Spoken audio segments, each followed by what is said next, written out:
31 दिसंबर की रात अंजलि को बेरहमी से गाड़ी के नीचे घसीटने वाले पांचों जल्लाद फिलहाल पुलिस की रिमांड में हैं। लेकिन इस केस की शुरुआत से ही दिल्ली पुलिस की जांच पर सवालिया निशान खड़े किए जा रहे हैं। यहां तक कि दिल्ली की सत्ताधारी आम आदमी पार्टी ने तो दिल्ली पुलिस पर आरोपियों को बचाने की बात तक कह डाली है।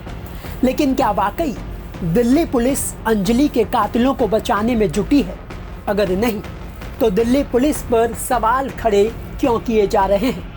चलिए इस वीडियो में तफसील से समझाते हैं। आगे बढ़ने से पहले अंजलि को कुचलने वाले उन पांचों आरोपियों की पूरी कुंडली जान लीजिए। जल्लाद नंबर 1 दीपक खन्ना, उम्र 26 साल, ग्रामीण सेवा में ड्राइवर।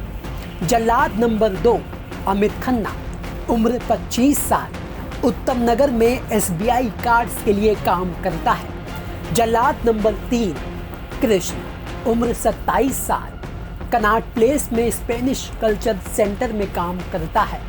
जल्लाद नंबर 4 मिथुन, उम्र 26 साल, नरेला में हेयर ड्रेसर है।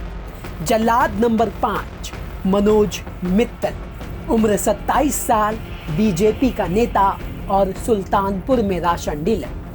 अब सवाल यह है, क्या दिल्ली पुलिस इन पांचों जल्लादों को बचाने की कोशिश कर रही है? क्योंकि अभी तक पुलिस ने जिस तरह से इस केस को बनाया है और खड़ा किया है, उससे दिल्ली पुलिस पूरी तरह से शक के घेरे में आ चुकी है। क्योंकि शुरुआत में ही DCP साहब ने साफ कर दिया है कि मामला रोड एक्सीडेंट का है। इस केस का रेप या मर्डर से कोई लेना देना नहीं है।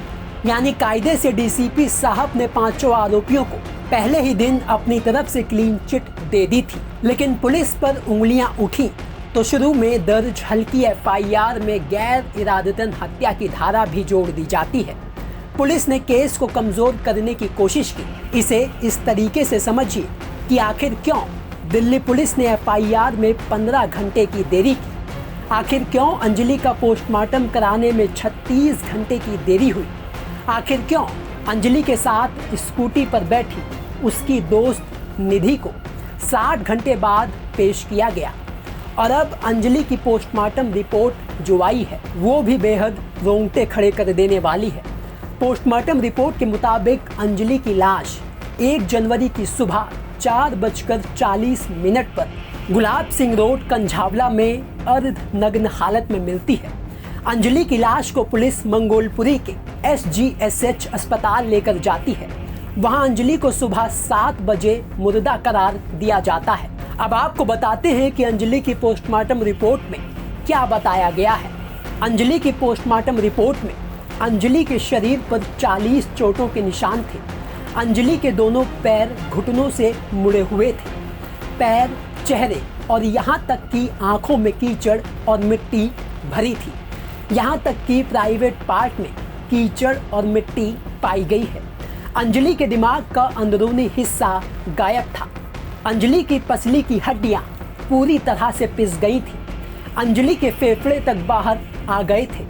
अंजलि के चेस्ट के पीछे का हिस्सा पूरी तरह एक्सपोज था। पोस्टमार्टम रिपोर्ट में कहीं अल्कोहल का जिक्र नहीं है। अंजलि की लाश से शराब की बदबू नहीं आ रही थी। पोस्टमार्टम रिपोर्ट के साथ साथ अंजलि की FSL रिपोर्ट भी आ गई है। FSL रिपोर्ट इसलिए ज़रूरी है क्योंकि इसी से पता चलेगा कि आखिर अंजलि कार के किस हिस्से में फंसकर घिसटती हुई चली गई और क्या कार में अंजलि के फंसे होने की जानकारी कार में सवार आरोपियों को थी या नहीं। अब यहाँ अंजलि की दोस्त निधि का बयान भी काफ़ी अहमियत रखता है, क्योंकि भले ही उसने ज़्यादातर बातें दिल्ली पुलिस की थ्योरी के हिसाब से और खुद को निर्दोष साबित करने के लिए कही हो, लेकिन निधि की एक गवाही से अंजलि को रौंदने वाले पांचों जल्लादों का बचना आसान नहीं होगा। निधि ने कहा है कि कार में बैठे लोगों को पता था कि अंजलि कार में फंसी है। उसके बाद भी उन्होंने कार भगाई, कार को जानबूझकर आगे पीछे किया। आइए अब कानून की बात करते हैं। लोगों के गुस्से, दबाव और फटकार के बाद दिल्ली पुलिस ने कार में सवार पांचों आरोपियों के खिलाफ गैर इरादतन हत्या की धारा जोड़कर कानून पर कोई एहसान नहीं किया। बल्कि कानून का एक तरीके से मजाक ही उड़ाया है, क्योंकि कायदे से ये केस गैर इरादतन हत्या का नहीं बल्कि सीधे सीधे हत्या का केस है। कम से कम केस की सबसे अहम और इकलौती चश्मदीद निधि के बयान के बाद इसकी कोई गुंजाइश भी नहीं बचती है। ब्यूरो रिपोर्ट, दिल्ली तक।